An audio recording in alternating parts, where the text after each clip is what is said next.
ഔദ്യോഗിക രേഖകളിലെല്ലാം സംസ്ഥാനത്തിന്റെ പേര് കേരളം എന്നാക്കണമെന്നാവശ്യപ്പെട്ട് പ്രധാനമന്ത്രിക്ക് കത്തയച്ച് ബി.ജെ.പി. സംസ്ഥാന അധ്യക്ഷൻ രാജീവ് ചന്ദ്രശേഖറാണ് പ്രധാനമന്ത്രിക്ക് കത്തയച്ചത്. പേര് മാറ്റത്തിനായി കേരള നിയമസഭ പാസാക്കിയ പ്രമേയത്തെയും ബി.ജെ.പി. പിന്തുണച്ചു.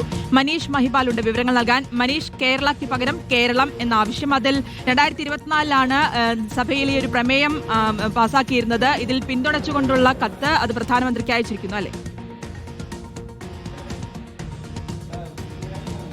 അതെ, അതായത് സർക്കാർ രേഖകൾ, ഔദ്യോഗികമായിട്ടുള്ള സർക്കാർ രേഖകളിലെല്ലാം കേരള എന്ന പേരാണ് ഔദ്യോഗികമുള്ളത്. ആ പേര് ഔദ്യോഗികമായി തന്നെ മാറ്റണം. അതിന് കേന്ദ്രത്തിന്റെ സഹായം വേണം. ഭാഷാപരമായ കാര്യങ്ങൾ തീരുമാനിക്കുന്നത് കേന്ദ്രമായതുകൊണ്ട് തന്നെ സ്വാഭാവികമായും പ്രധാനമന്ത്രിക്കാണ് നിലവിൽ ബി.ജെ.പി. സംസ്ഥാന അധ്യക്ഷൻ രാജീവ് ചന്ദ്രശേഖർ കത്ത് കൈമാറിയിട്ടുള്ളത്.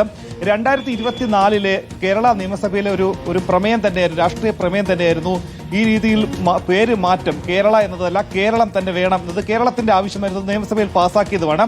ഇതുമായി ബന്ധപ്പെട്ട പിന്തുണ അറിയിച്ചുകൊണ്ട് രാജീവ് ചന്ദ്രശേഖർ സംസ്ഥാന മുഖ്യമന്ത്രി പിണറായി വിജയന് കത്ത് നൽകിയെന്ന മറ്റൊരു രാഷ്ട്രീയ മാനം കൂടിയുണ്ട്. പ്രധാനമന്ത്രിക്ക് കത്ത് കൈമാറുന്നൊപ്പം തന്നെ സംസ്ഥാന മുഖ്യമന്ത്രിക്കും പിന്തുണയും സഹായവും തങ്ങളുടെ ഭാഗത്തുനിന്ന് ഉണ്ടാകുമെന്ന് കാണിച്ച് രാജീവ് ചന്ദ്രശേഖർ കത്ത് നൽകിയിട്ടുണ്ട്. ഏറ്റവും പ്രധാനപ്പെട്ട കാര്യം, ഇതിൽ ബി.ജെ.പി. പറയുന്ന പ്രധാനപ്പെട്ട ഈ നാമം, ഈ ഔദ്യോഗിക നാമം മാറ്റാൻ പറയുന്ന പ്രധാനപ്പെട്ട കാര്യം, കാരണം മതത്തിന്റെ പേരിൽ സംസ്ഥാനത്ത് പല ജില്ലകളും വിഭജിക്കാനുള്ള നീക്കം തീവ്രവാദ ശക്തികളുടെ ഭാഗത്തുനിന്നുണ്ടാകുന്നു. അത്തരം നീക്കത്തിന് ഈ പേരിന്റെ മാറ്റം വലിയ രീതിയിൽ സ്വാധീനം ചെലുത്തും. അതുകൊണ്ട് തന്നെ പേര് മാറ്റം അനിവാര്യമാണ്. സംസ്ഥാനത്തിന്റെ പാരമ്പര്യവും പൈതൃകവും ഉയർത്തിപ്പിടിക്കുന്ന പേര് അത് കേരള അല്ല, കേരളം തന്നെയാണ്. അതുകൊണ്ട് തന്നെ അതിന്റെ പഴയ പേര് അത് കേരളം എന്ന് തന്നെയാണ്.